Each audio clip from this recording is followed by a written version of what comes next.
Tonight, Trump breaks his silence. No collusion. No collusion. The U.S. president reacts to the guilty plea by his former national security advisor. But did Trump admit something he shouldn't have? Is Canada's crop? Canola and China. The prime minister negotiates a new deal for Canada's most valuable crop. Baby, it's cold outside. Okay, let's get dressed. Why bundling your little one could be dangerous. The mere mention of your name makes people behave kinder. And a Christmas card campaign for a teen losing her battle with cancer. Global National with Robin Gill. Reporting tonight, Samantha Falk. Good evening and thanks for joining us. We begin tonight in Washington, where early this morning the Republicans passed in the Senate the largest tax overhaul in more than 3 decades. It was supposed to be a major accomplishment for President Donald Trump's administration, but instead it has been clouded by yesterday's shocker. Trump's former national security advisor Michael Flynn pleading guilty to lying to the FBI about his Russian contacts. Inez de la Cuetara joins us now from Washington with more. Inez? Well, the U.S. president finally breaking his silence after his former national security advisor Michael Flynn pleaded guilty to lying to the FBI about his contacts with Russian officials. We're hearing that the president was blindsided by the news that Flynn was pleading guilty and that he was cooperating with investigators. We're hearing that he found out about this the same way that most Americans did, by watching the news yesterday. The White House did issue a statement yesterday as this was all unfolding, acknowledging the charges being laid against Flynn and acknowledging Flynn's guilty plea, but the president, for his part, remained mum. We did finally hear from him today. Here's what he told reporters. What has been shown is no collusion. No collusion. There's been absolutely no collusion, so we're very happy. And the president, of course, took to Twitter to comment on Flynn's guilty plea, writing that he had to fire Flynn after he misled the vice president and the FBI about the nature of his contacts with Russian officials. And that is a rather stunning turn of events, as it indicates that the president knew that Flynn was misleading investigators. It's all the more stunning given that Trump later fired James Comey, the FBI director. So it raises all sorts of questions about whether the president was obstructing justice. So that looks like a pattern to a lot of people of Donald Trump trying to essentially obstruct the investigation into Mike Flynn if he knew that Mike Flynn was criminally culpable for lying to the FBI. We know Flynn has already implicated senior members of the Trump transition team, that transition team led by the Vice President Mike Pence. Those transition team officials are not named in court documents, though NBC News is reporting that Jared Kushner is one of them. Jared Kushner, the president's son-in-law and senior advisor to the president. So all sorts of questions now as to what's next, who could be next, and whether the president himself could be implicated. So, Inez, despite the president's comments this morning on Flynn, he is instead trying to focus on his tax reform bill today. That's right. Early this morning, the U.S. Senate narrowly approved what could be the biggest tax overhaul in nearly 3 decades. And it takes the president and Republicans in Congress ever closer to what could be Trump's first big legislative victory. The president, for his part, spent the day touting this tax bill. For years, not since Ronald Reagan has anything even come close. They haven't passed them. They couldn't pass them. They couldn't get the votes. And Sam, while the president is focusing on his tax agenda and potential accomplishments, it's the Russia probe that's attracting the most attention. Sam? All right. Thanks for that, Inez. The British Cybersecurity Centre is warning government departments not to use a popular antivirus software created by a Russian company. The centre fears Kaspersky Labs software could be exploited by Russian spies to target national infrastructure. This comes after the U.S. government already banned the use of Kaspersky products on its computer networks. Kaspersky says it does not assist with Russian cyber espionage efforts. Prime Minister Justin Trudeau is en route to China tonight. He will land in Beijing early tomorrow morning and spend the week focusing on growing trade and investment. And Global News has learned Trudeau is expected to announce at least one deal that could bring in hundreds of millions of dollars a year to one of our country's biggest agricultural sectors. Global's chief political correspondent, David Akin, is traveling with the Prime Minister and has the exclusive details. At this greenhouse laboratory near Toronto, researchers are busy developing new strains of canola, the bright green and yellow plant grown on farms across the country that has easily surpassed wheat to become Canada's most valuable crop. It really is a great success story.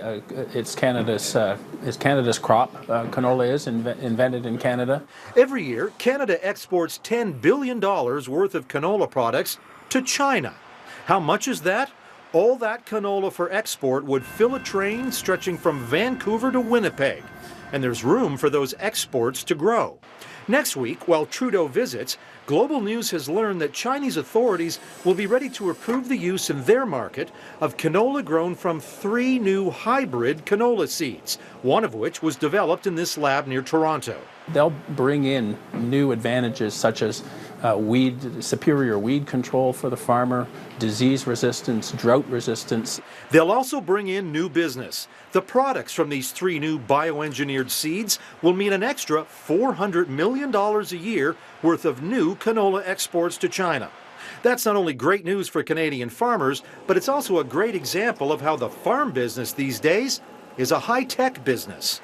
It's really important that we seek this and secure this approval from China so that Canadian farmers can take advantage of this innovation. While he's in China, Trudeau's going to meet with Chinese President Xi Jinping and other senior Chinese officials, and they'll likely talk about a framework to begin Canada-China free trade talks. And the canola people are really keen to get a free trade deal going, and here's why. Right now, all the canola that goes to China is subject to a tariff.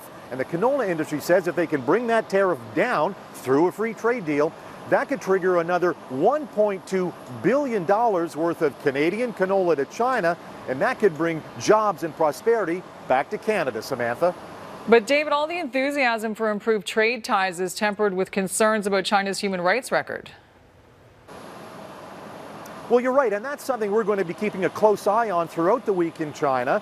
For example, John Cheng of Richmond, BC, he's a winery owner. He's been in jail in China for 20 months over a customs dispute. Amnesty International has flagged about another 18 cases, human rights cases with a Canadian connection, and they'd like Trudeau to do something about that. So there will be a lot of pressure on Justin Trudeau to say no trade deal to China until they address these human rights cases. Samantha? All right, David, thank you for that. David Akin traveling with the Prime Minister tonight. North Korea's weapons program reached an ominous milestone last week with the launch of a ballistic missile that appears capable of reaching anywhere in the United States.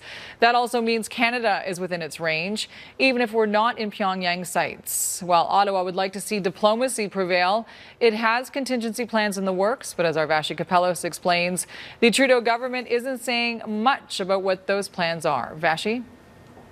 Hi, Samantha. There's no doubt that tensions with North Korea once again escalated last week, but the Canadian government's position is a bit confusing. Not long ago, we heard someone from the government say North Korea considers Canada a friend. But at the same time, we've just learned Canada is preparing old bunkers for use and participating in military training exercises in the event of an attack. Ottawa will host a summit in the new year in search of a diplomatic solution. But what are they doing if that doesn't work? The big question especially, is the government reconsidering joining the U.S. ballistic missile defense program? Look, we have a long and deep tie with the United States when it comes to our collective defense and security. And we have great relations between our defense minister and Secretary of Defense Mattis in the U.S. You didn't mention ballistic missile defense. Does that mean it is one of those options on the table? Well, look, the meeting of foreign ministers is about finding a diplomatic solution. As you heard, not easy to get a clear answer. It appears the government's hopes are pinned to a diplomatic solution. Let's hope for our sake there is one. Sam? Thank you, Vashi. Vashi Kapelos in Ottawa tonight. And you can see Vashi's full interview with Matt DeCourcy tomorrow on the West Block, right here on Global. A delicate debate over who can live on Mohawk land is being argued in a Quebec court. 16 people are challenging membership rules on the Kanawaki Reserve just outside Montreal. Under the policy, a Mohawk who marries a non-Indigenous person has to leave the land. Established decades ago, the rule is commonly referred to as the marry out, move out law. And as Mike Armstrong reports, the plaintiffs say the policy is creating a climate of hate. It isn't much space. The Kanawaki Mohawk Reserve is less than 50 square kilometers. We live on a postage stamp. It's all we have left. Joe Delaronde is a band council spokesperson and was in court this week. The membership rules being contested exist, he says, to protect the Mohawk culture, language, and identity. The community feels the more we just say everybody can be here, the more difficult it's going to be to maintain just who we are. Under Kanewage's membership laws, someone in the community who marries a non-native can't live on the reserve. They're sent a letter and told to leave. Brenda Deerhouse Fragnito raised her children off the reserve because their father, her husband, is non-Indigenous. The family's part of the court challenge. I want to see change, that we're all equal, that we have a right to be who we are, that we have a right to live in our own land, that no one has a right to do what they're doing in Kanewaga right now. Now, it's been a contentious issue on the reserve. People who've refused to leave have had protests outside their homes. No one has been forcibly removed, but some have said they know they're not welcome and live in fear. There has to be a better way, and my husband is not a parasite. He's not bad for this community. He's not bad for me. Opponents of the membership law are arguing it's discriminatory. They want the court to strike it down. The band council says anyone is welcome in the community. They can visit anytime they want. They just can't stay. At the end of the day, you sleep somewhere else. The court challenge is expected to run through next week, but how binding it will be remains to be seen. The band council says residency is an internal issue and not one to be decided by Canadian courts. Mike Armstrong, Global News, Montreal. Hundreds of people gathered in Toronto for a Me Too rally in support of sexual assault victims. The organizers want people to stop quietly tolerating sexual misconduct or abuse. Dozens of people shared their stories, many speaking publicly for the first time. So for me too, like, I understand. I've been there and I get the fear and I get the uncomfortable feeling and the dirty feeling, and no one should feel like that. And me too, I'm going to stand with women. I'm going to be there to support you, and I'm going to give you that voice that you might not have had back then. The Me Too hashtag gained popularity in October when several women came forward with allegations of sexual abuse in Hollywood. Oscar-winning actor Jeffrey Rush has stepped away from a prominent post after a claim of inappropriate behavior. Welcome aboard the Black Pearl. Rush voluntarily resigned as president of the Australian Academy of Cinema and Television Arts today, only days before the Academy hands out its awards. The complaint stems from Rush's time performing with the Sydney Theatre Company 2 years ago. The company has not revealed the details of the allegations. Parts of Down Under now underwater. Several regions of Australia prepare for flooding amid record rain. And scientists make a fascinating discovery concerning how humpback whales eat. You're watching Global National. A powerful cyclone has lashed southern India and Sri Lanka, leaving at least 16 people dead. Hundreds of huts have been damaged by rising floodwater. Trees and power lines are down. The storm is expected to intensify throughout the weekend. People are waiting it out in local shelters. India's Coast Guard has rescued hundreds of fishermen stranded in the choppy waters. And heavy rain in Australia is also triggering flooding. Several towns in Victoria State have been evacuated. More than 200 millimeters is expected to fall this weekend, and people are being told to prepare for flash flooding. Communities are sandbagging to try to save homes and businesses. Ocean researchers in BC have made a significant discovery about how humpback whales eat. The mammals have been seen feeding in a way that hasn't been documented anywhere else in the world. As Linda Aylesworth reports, it's a strategy similar to a Venus flytrap. The largest creatures on Earth prey on some of the smallest. How baleen whales catch their meals is fascinating to watch, like lunge feeding.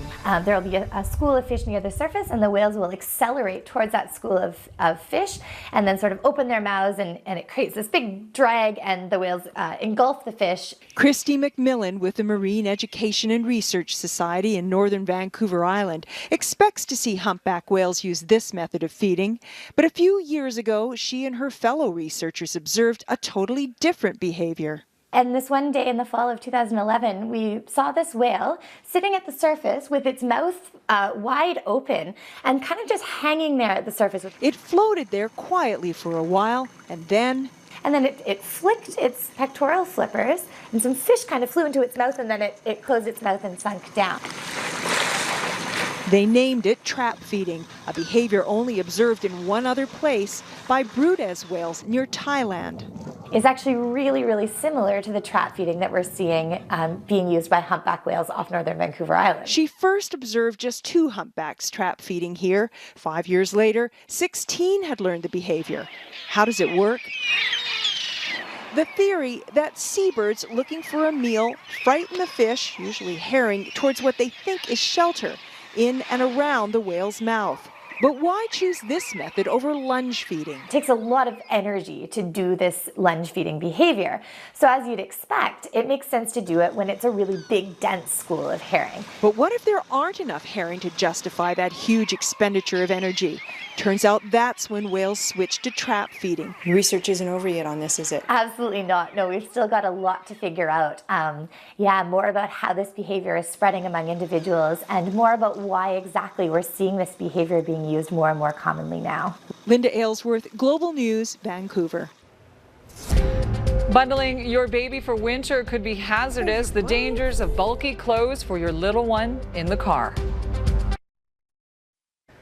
Winter technically doesn't start for another couple of weeks, but in many parts of the country, the weather shift is already underway.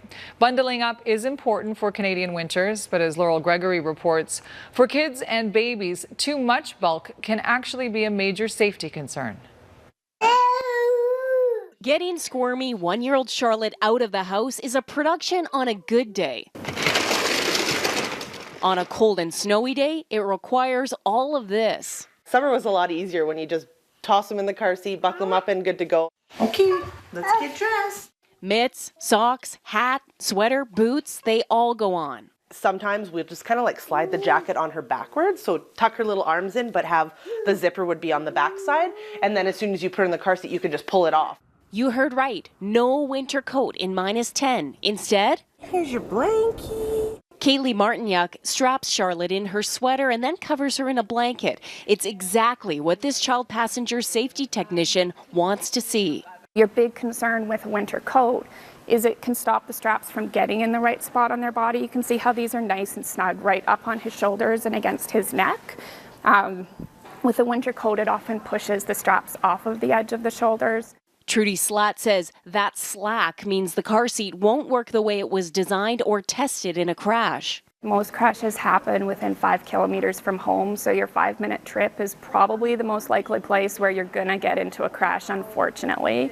I really focus on every trip is the trip that you need to be safe for, because you never know when something might happen. The safety technician recommends parents use fleece or thin jackets or ponchos on any child who needs a car seat.